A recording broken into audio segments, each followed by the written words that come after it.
where these lakes started. Most of them were built many, many centuries ago.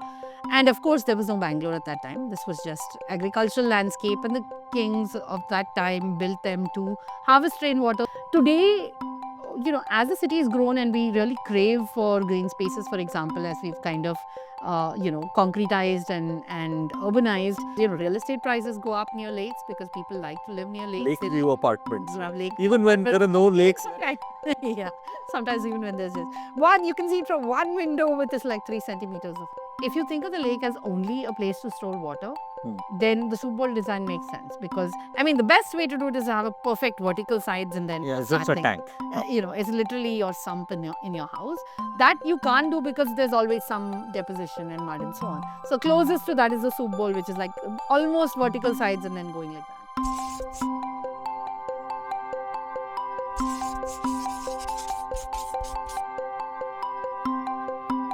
Welcome to the Well Lab show, where we try to learn more about water, environment, land, and livelihoods. I'm Pavan Srinath. Every 2 weeks, we'll sit with some of our colleagues at Well Labs or talk to some of our wonderful partners and learn more about the science, the systems, and the stories around complex environmental and social issues. Let's get started.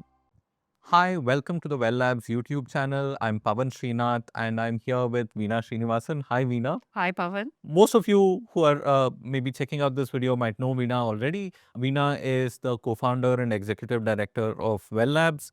Veena is also a socio-hydrologist by training and by practice. And Veena, you've been studying Bangalore's lakes for a good amount of time. You've had some of your PhD students, some of your research associates and other people who worked on lakes in various ways. And I don't think you've just looked at lakes from a physical science point of view, right? But also from a point of view of communities, how do we improve things? And we are also doing this recording soon after when Well Labs has put out a common framework for rejuvenating lakes that is applicable to Bangalore's lakes and I think also most Indian lakes. Well, definitely Peninsular India. Of course, lakes and some them are, there's only glacial lakes and lakes which are more completely naturally created, which are just depressions in the ground where considerations might be different. But most of Peninsular India and other parts of India, you'll definitely see the man-made historical structures that this certainly applies to. Okay. And the reason I wanted to have this conversation is that I think there's a lot of material online about looking at Bangalore's lakes as a part of how much water does Bangalore have, or lakes from point of how do we bring people together, and how do we fix encroachment, how do we fix the sewage problem, etc. But I don't think I've come across good conversations which focus on, okay, let's understand what we know of the science of these lakes, which are also sort of not natural but sort of made by people, and try and get a sense of what we know, what we don't know. And dear viewers and listeners, if you are signing in and if you like this video, we are a young channel, so please follow and also like the video and help share it with your friends. With that, Veena, let's get started. So, how do we think of the science of lakes? What different sciences are involved first? Yeah, I think that apart from the social sciences that you already covered, which kind of explains community and how, humans interact, I think from a biophysical perspective, you're really first talking about lake hydrology, which is really about the physical movement of water into lakes, how it's affected by flooding, how it interacts with aquifers, so on and so forth. Then you kind of have the chemistry, which is just what happens when you have large amounts of nitrogen, what happens to dissolved oxygen, so on and so forth. And the chemistry is intimately linked to the biology of the lake, which is what happens to algal blooms, to water hyacinths, and that sort of thing. But lake biology goes beyond just the biochemistry part of it to also kind of include the fish, the birds, the amphibians, and so on, because they have and they thrive in under different conditions in different parts of the lake, and so on. So, but the important thing is the biology and the chemistry are closely interrelated, not only through growth of plants, but even fish and so on can kind of take up and, things move up the food chain, then humans remove it. So, all of the three pieces of it in some way do interact very closely. They're not completely independent of each other. And that's what makes it, on one hand, difficult to understand, on the other hand, beautiful and interesting. And that would be so different, right? Like we've heard stories of how, say, 100 years ago, these lakes become almost like maidans during the summer. They largely dry up, Yeah. and then they seasonally fill up, and they might last for 8 months, 10 months, and so on. And today, with you have sewage going in, sometimes treated wastewater going in, so these lakes are more perennial, which also has big implications for the biology, right? Of What course. kind of fish are there? What kind of amphibians, other things are there? Absolutely. So let's start with maybe the physics end of things, right? Okay. Which is, I guess, the hydrology. How do we think of the hydrology of a lake like Bangalore? So let's start with the thing that you just said, which is that where these lakes started, as you said, they were built, most of them were built many, many centuries ago. And of course, there was no Bangalore at that time. This was just agricultural landscape. And the kings of that time built them to harvest rainwater so that the communities that were around these structures would be able to get a second season. Because, of course, it's raining and, raining for a few months a year. In Bangalore, maybe it's a little even extended because we get water for 2 monsoons. But nonetheless, you have a long dry period for which your cattle and your settlements have to have water. And so these were really rainwater harvesting structures which were primarily intended to serve the community. Nobody ever thought of them as ecological structures or so on. They were purely functional storage, units. Um, Now, as obviously we don't have anybody irrigating anything in a city like Bangalore, so all of the livestock and the irrigation functions that these lakes used to play have obviously disappeared as the city is urbanized. Right. Which means that the way society looks at these structures has also evolved over time. So while earlier they were only performing these purely kind of livelihood sort of functional they were the purposes, they existed for these functional purposes.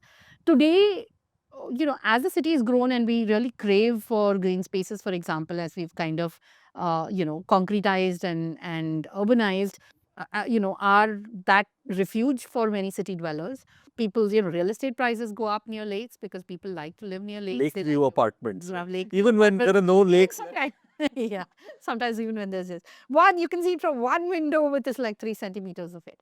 But there's a reason because we can't right away the aesthetic recreational value of lakes because that's really their primary function now.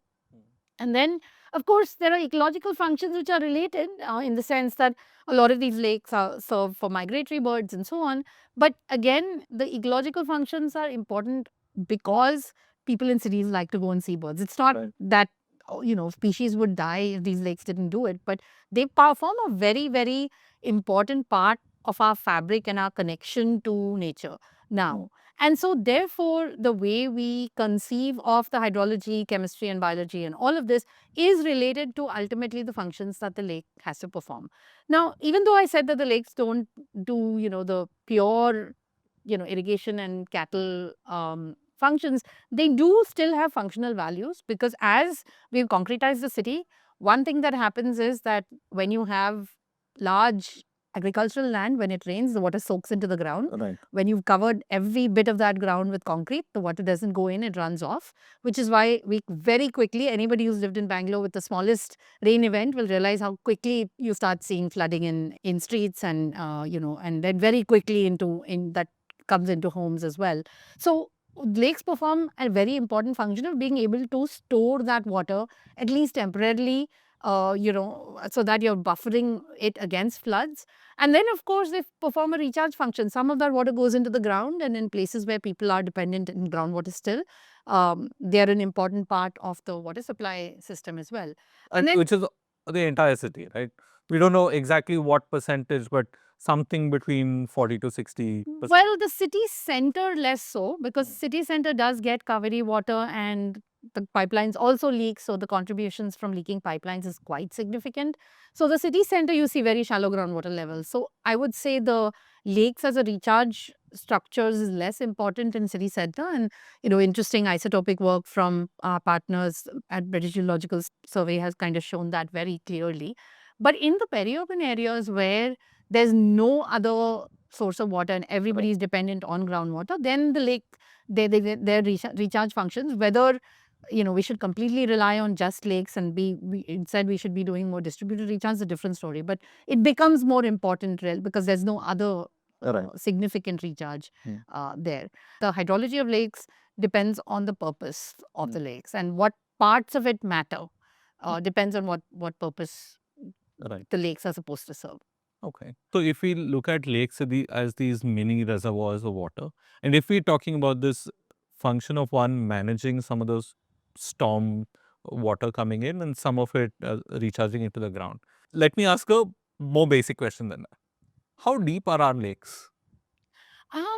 Our lakes are not very deep. These were, and they were never deep. They were always kind of, 10 feet, 15 feet. So if you Right. like to think in meters, maybe somewhere from 2 to 5 meters is kind of what you're talking about. That's even our biggest lakes. And even our biggest ones are going to be at the higher end. And that now I'm talking about within the city, right? They're just not very, very deep structures. I mean, so one problem is when you have shallow structures, a lot of the water evaporates Right. because you have a lot of water spread area. Yes, there's more water to go soak in, but there's also more water that for more surface area over which it can evaporate. And one thing that that engineers always talk about, they always talk about what's this like the surface to volume ratio, right? And so when you have shallow lakes, you do have to worry about losing some of that to evaporation, but then that has larger microclimatic effects and so on. That's what I was going to say. Evaporation might feel bad from an agricultural lens, saying there's less water for use in crops. But more of that evaporation means the city gets cooled a little bit. Exactly. So So it's there will be some local climatic, microclimate impacts on this urban heat island. So it's wasted if you start looking at water only as utilitarian of how much water I have, right. but not if you start looking at it as the larger. And we know that like if you're living close to a lake, one, you just finally have that stretch of like unbroken land Yeah. over water such that winds have a chance to actually blow. Yeah. And you will be cooler, right? And I think all cooling is welcome. Yes, I certainly go for a walk by the lake every day. So Liking the episode so far? Hit the subscribe button on YouTube and check out more episodes of the Well Lab show. And hey, share this episode with a friend, a colleague, a student, or a fellow environmental enthusiast who might find this episode useful. We hope to reach more great people like you.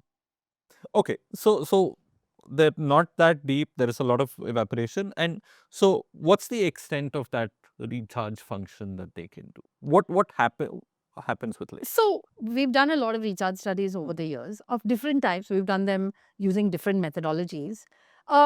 It's not a big part of the city's recharge that's coming from lakes. But the one important thing to realize is it's not always lakes that recharge groundwater. Groundwater also recharges lakes. Right. So one of the studies that we really struggled with when we did some of the city center lakes, right?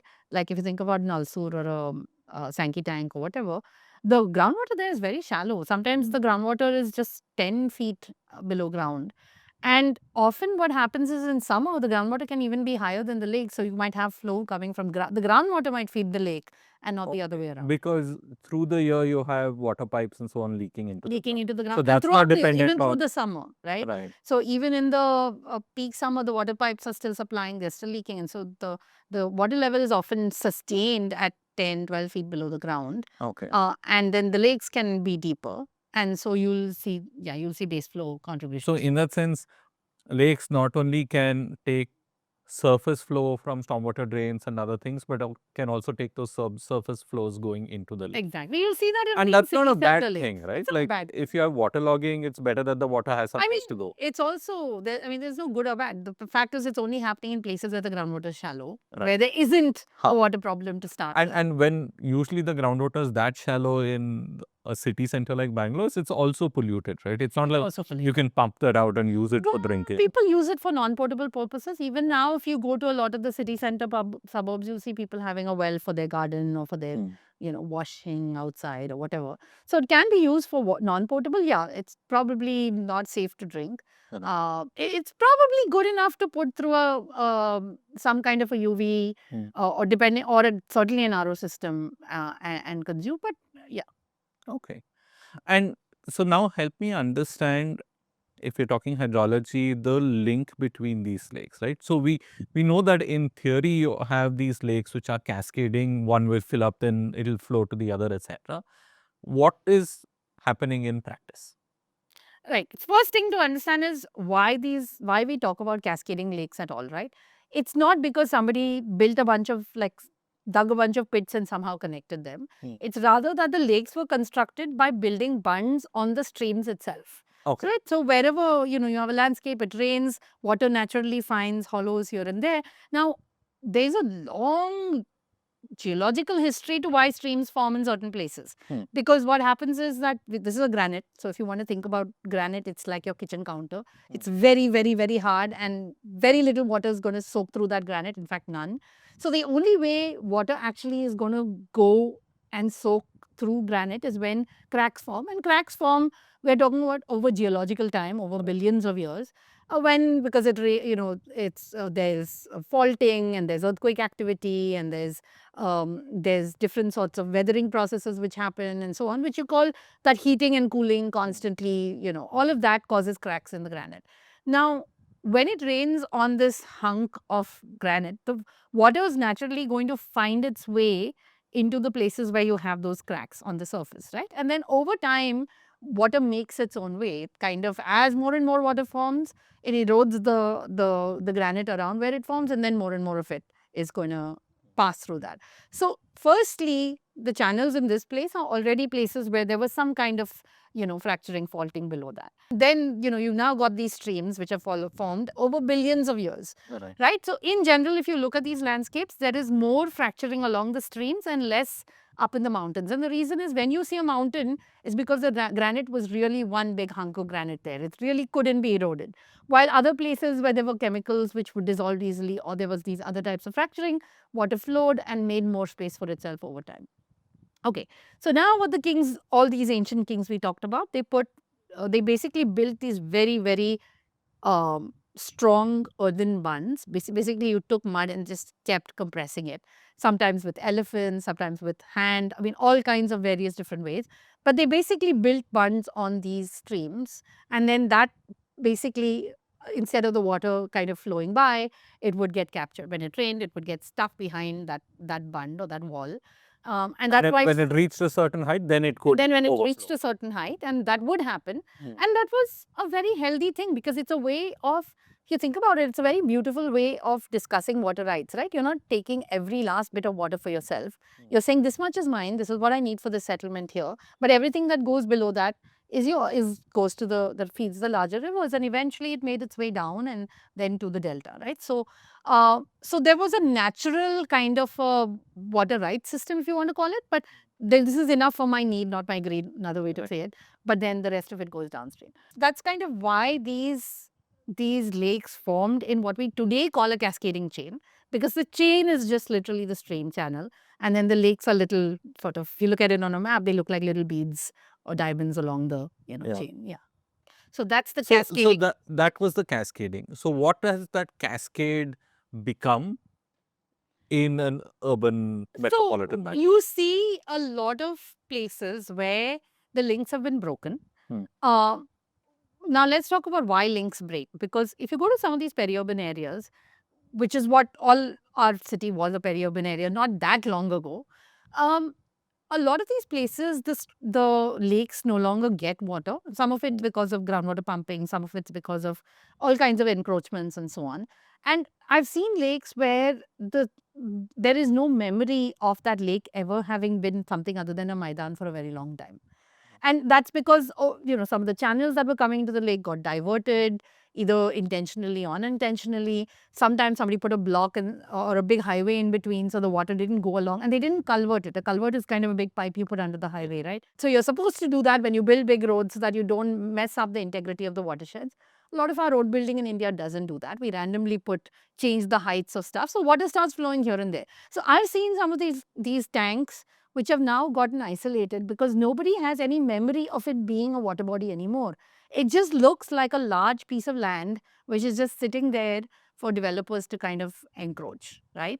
And then one thing that happens is, well before anybody encroaches it and sells it or whatever, because people have no memory of it being a water body, everything that happens downstream of it, there's like no water that's ever filled there, so no water that's ever gone downstream of that. So that link first gets kind of cut off, and you see a road being built with no culvert across it and so on. So there's a process of like death by a million cuts that happens to many of these lakes. Now, of course, if you take a peri-urban area and then it starts urbanizing, now suddenly when it's urbanizing, runoff increases again because, you know, you're concretizing everything. There's no place for the water to soak in the entire landscape. It all starts coming in. Now suddenly you have a bunch of these isolated lakes because you've just forgotten that they were connected.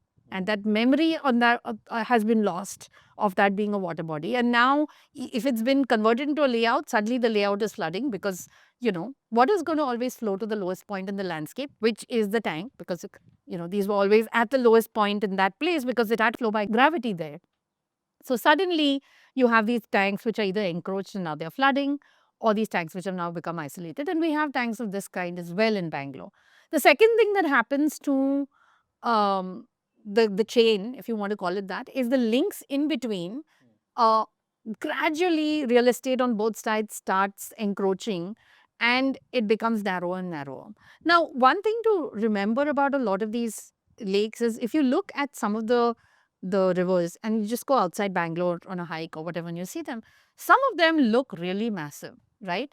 And um, but the actual stream in a monsoon of today, the typical monsoon will have very little water. It doesn't actually fill up that entire space. And that's because that larger stream was carved over a very, very long period of time to accommodate sort of the maximum flow.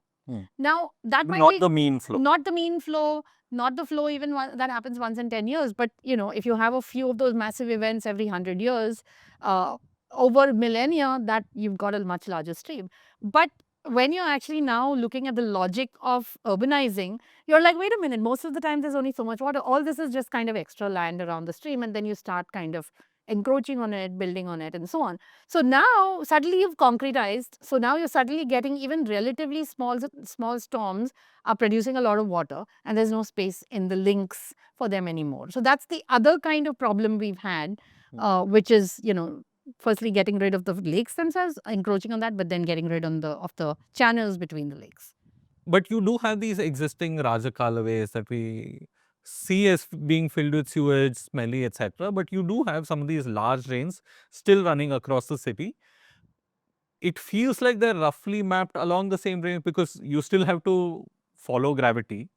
So do they go flow into the lakes? Do they flow from lakes? How is that interaction currently happening? Yeah. So firstly, I don't even know if all of the viewers know that Rajakaluways are the original streams, right? Like in so many cities in India, it's called the Nala, when actually it was the original rainwater channel. I mean, you know, and some parts of Bangalore, not even that long ago, they just carried rainwater. So the Rajakaluways are the original river channels, right? Now today we associate Rajakalaway in Bangalore, the term Rajakalaway, with the thing that carries drains, but it's not. It was never that. It was always the things that actually the links between these lakes. Now, of course, what happened is as urbanization happened, um, in most cities in India, this is true, that the sewerage network doesn't ever keep pace with the drinking water network. I mean, drinking water always comes first, sewerage always comes decades later, right? And India is not unique. I mean, the Thames was a sewer, open drain, you know, not that long ago, you know, in the 60s and so on. So there's always a point in which a city's history where a certain amount of wealth generation has been achieved, where you're not just trying to look at roti kabla makan, but you're actually trying to say, how do we make a city livable? And then you start investing, which is Bangalore's in the throes of that process now. But that's the reason why you have all of this wastewater in the lakes. Now, of course, what happened was that a few years ago, people might remember that some of our lakes caught fire.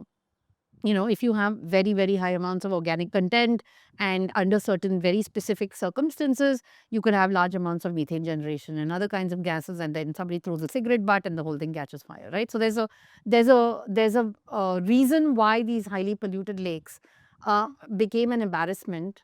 And then there was a National Green Tribunal case and so on, and then the city was directed to do something about the sewage problem and the lakes problem first. Sewage problem, of course, is the ultimate solution. So what, of course, did cities do? You can't build a sewerage network overnight, right? Sewerage networks take time to build. They're expensive. You got to dig up stuff. You got to get rights of permission. Sometimes you got to go around buildings, through buildings, so on and so forth. So they're expensive to do. So the easiest way to do it was our jugaad way of kind of then saying, okay, we'll take the sewage and we'll make it bypass the lake. So it's like a stenting in your heart, right? You Okay. got to your lakes are on the chain, but then suddenly you don't want all of that particular link has a ton of sewage. You don't want it to go into the lake, so you just kind of do a bypass around it. So it's going back. Of course, you push the problem downstream. Yeah. That the sewage hasn't gone away because you haven't treated it, but at least it's not coming into that lake on a daily basis anymore. Now, some of the lakes, when they did that, when they built these sewage, what they realized is they literally threw the baby out with the bath water, right? Because there was no water entering the lake anymore because the storm water was also getting diverted. So when it rained, that water was also not entering the lake. So then what a lot of lakes did is say, oh, okay, we can't do that. So what we'll do is we'll sort of put a wall between the drain and the lake. Okay. And what will happen is that most of the time there's a steady flow of sewage. One thing about sewage is we all drink, poop, wash the same amount every day. So it's a very reliable flow day after day, year after year. It's unrelated to rain or anything else. And so there's a small amount that's going to flow. But then when it rains, rain is very variable. Like there are ebbs and flows, right? So when it rains, you suddenly have a stormwater surge, and then that diluted sewage and stormwater will now make it over the threshold and fill the lake. Okay. So you're still getting sewage into the lake. It's just not a daily assault. And when you're getting it, it's sort of diluted with rainwater. So this was kind of the In grand. theory, a little more manageable. In theory, a little more manageable, and then they would put some kind of a plant and constructed wetland, and then that diluted thing, some of the nutrients would get captured by the plants, and then you'd get, because this was the grand compromise that happened in many Bangalore's lakes. Now, we never got it perfectly right everywhere. So some lakes were still getting too little and drying out. Some lakes were still getting too much of the sewage when it did come, and it was still very polluted. And then the problem is it's not completely predictable. It's kind of, yeah. But there are many lakes you see, like Kasvanhalli, for example, which gets this sewage come stormwater, and then the lake has some self-healing capacity. So it's got the ability to take up some of those nutrients and so on. So it looked terrible initially, and then it actually improves through the year. Dear viewer, if you're liking the Well Lab show so far, you may also like the Water Data podcast with my colleague Veena Srinivasan. Veena is an award-winning water researcher and thinker and talks to some of the top minds in the world on everything water. You can find all episodes of the Water Data podcast on YouTube and wherever you get your podcasts. So as you're also speaking, we're coming more and more to the chemistry and biology aspects of it, right? And I want to dive into that fully. But before that, one question on, there's still this assumption that if good water reaches the lakes, a bunch of that water will go into the ground and our water tables get replenished, etc. Two questions on that. One, it's not just water going in, right? The nutrients and sewage is one thing, but you also have silt. So do lakes, can they permanently keep recharging the ground, or are there problems? And two, how much ever these lakes recharge, is that enough to meet what we're pumping out? No. The second one is a simple answer. How much ever the lakes recharge, it's not going to compensate for the amount. But you can also do a very simple back of the calculation on this, right? We get about 700 mm, 800 mm, depending on the part of the city, of rainfall. Or that's an average annual rainfall. If you calculate the total mm that's being pumped at the densities that we now have, that's like somewhere from 400 to 800 mm just by itself. Now, Okay. I'm talking. You're talking total pumping and divided by the area, such the- that we are Exactly. just talking about just Yeah. height. Exactly. Okay. So you just take, if you took a particular catchment, take the number of people, they were all pumping out that much. And then how much of that, if you said, take that volume of water and mush it over that same watershed, what's the height? Right. It's about the same, somewhere from 400 to 800 mm is what it's going to come up to. Rainfall is not all going into the ground. And if you're concretizing it, even less of it is going into the ground. I mean, only 10% of rainfall is going into the ground. Maybe if you really, really stretch it with a lot of rainwater harvesting and all your lakes are clean and whatever, you might make it 20, 22, 25%. That's it. That But itself that's seems to be very it's very high. And I'm saying think of every single thing that you could possibly do and do it, and that's where you're going to get. right. And I'm still being very generous after that.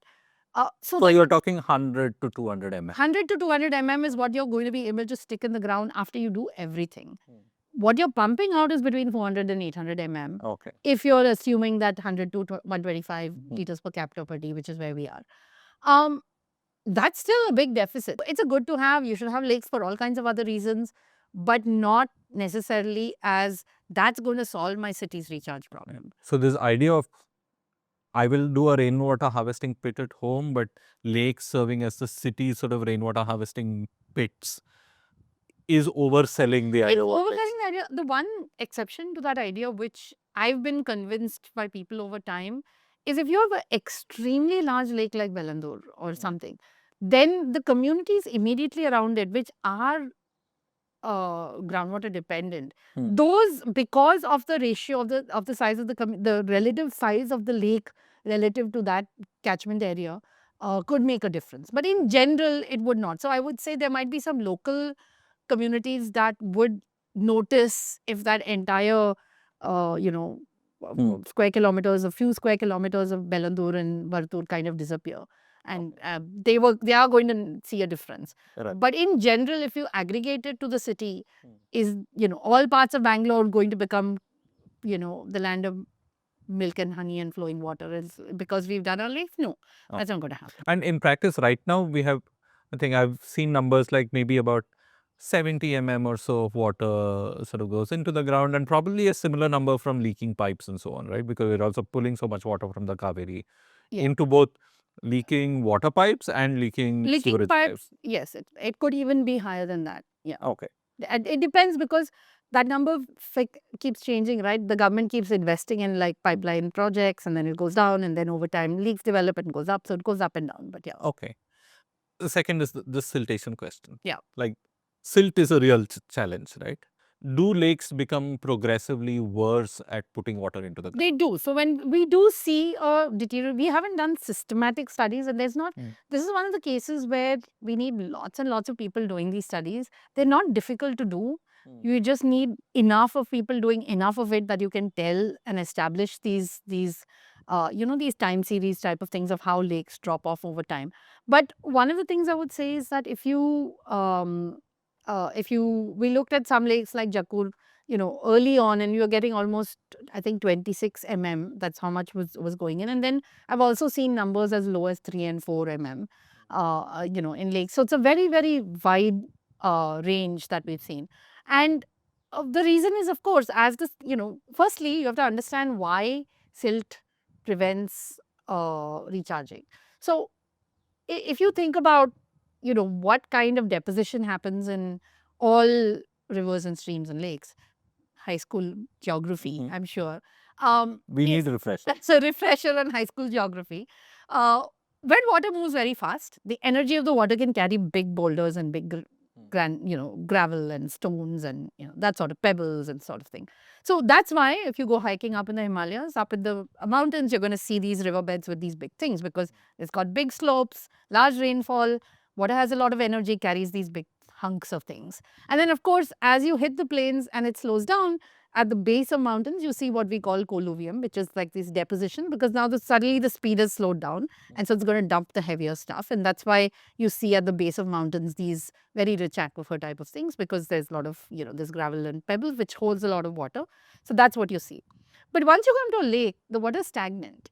It's just staying. So what gets deposited in lakes is the smallest, tiniest particles, which is what we call silt, right? And that over time, kind of when it goes to the lake bed, becomes this very kind of clayey kind of thing. So if you look at aquifers and stream, and the what's called geomorphology, which is the history of how these things, geological history of how these things got built, when you see alternate depositions of sand, of gravel and sand, which is stuff that holds water, and then clay, which stuff that doesn't, which is fine particles, it's really about what was the speed of the water that actually was there at that particular point in geological history, which allowed that deposition to happen. Now, lakes are stagnant structures, so they always have very, very tiny particles, which means that all of that's going to deposit at the bottom and form this clay kind of layer, which is then going to not recharge. So inherently, siltation in lakes has an inherent propensity to create clay kind of layers, which over time will degrade the recharge rates. Now, remember, the most important thing is at the time of the kings, when they created these, at that time, what we call irrigation tanks, this was a good thing. You wanted a thick clay layer because the purpose was to use it as a storage structure, which would serve for livestock and this. You didn't want the water to go into the ground necessarily. So the thing is that it was a feature, not a bug at that point. Now suddenly we want these same structures to perform recharge functions. You're actually fighting against the battle of siltation then, because silt is always going to be fine particle silt, which is not porous and it's not going to let the water go in, which means that you have to periodically desilt. Over time, you're going to see a degradation of recharge and you've got to recharge them over And time. maybe historically, the purpose of desiltation was that your water structure becomes too shallow. So its holding capacity gets lower. Exactly. So maybe at a certain lower frequency, you have to go clean it out such that you have enough volume. They would do that every year, no? There would be these big Kudimaramat festivals in this thing. And firstly, that's silt. And even today, there's a lot of people noting that when you talk about water bodies, the silt is very rich in organic material. Not in Bangalore, where it's probably got heavy metals and lead and all kinds of crap, but in other places, if it's a rural area, it's just rain which is bringing the mud from the landscape. But because of the biology and stuff that we talked about, it's got enriched with organic material. And so now if you take it back to the field, it's essentially enriching it, and it's a nice circular system. It rains, the water goes in, farmers would take that every year, put it back, and it's a nice circular system. Of course, we don't do the manual desilting festivals anymore. Nobody wants to do that. But still, there are other mechanisms by which, through Manrega and other ways, that farmers still take the silt back. Not relevant to Bangalore, because Bangalore silt, there is an issue, which is when it gets desilted and you periodically desilt it, what do you do with that silt if it's now got toxic stuff in it? And this has been one of our biggest problems in Bangalore's lakes, because one of the big debates with Bellandur and stuff is, okay, it's got some heavy metals in it. Now nobody wants to put it on their fields. So what do you do with it? And it's expensive to dispose. When in the nice agricultural land was nice, farmers were taking it by themselves. There was no massive cost involved. Now you've got to take it, and you've got to take it some far place that nobody wants it and dispose it. And in India, there are no such places. And we don't have places to just take all of this stuff anymore. So and wherever you put it, if water falls on it, it can again leach into the soil. It's hard. It depends on how bad the stuff is. In general, it's better to prevent stuff from getting in the first place than try to figure out what to do with it afterwards. Right. That's true, by the way, universally of lakes, reservoirs. Much easier to prevent silt from getting in. Okay.